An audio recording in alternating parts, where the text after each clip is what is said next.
Okay, so this is edureading Article 9. It is called Gamification in Education, a Systematic Mapping Study.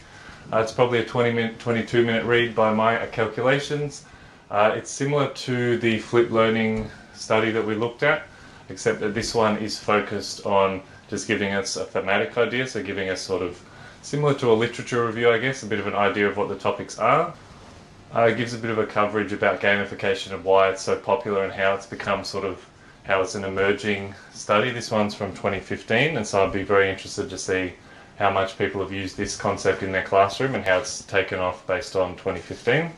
So it gives a really good summary of basically a whole bunch of different game design principles and sort of concepts, or what they call design principles and game mechanics. They separate the two out, though they kind of are interweaved, I believe.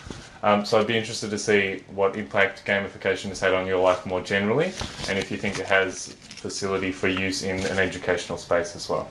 So the Kami and the FlipGrid are both set up, and the prompts we'll be looking at are as follows. Prompt 1 is provide an example of gamification in your professional or non-professional life and explain how successful was it. So if you're not familiar with gamification, you might think a little bit more deeply about the way that you interact with companies, and if you are more experienced with gamification, think about how you've used it in classrooms and when it's been most successful and why. Okay, so prompt 2 is basically look through the list of game design principles, those two, design principles and game mechanics, and think about which of those, maybe pick the top 3 that you think are most active and prominent in your classroom, and try and explain why that is.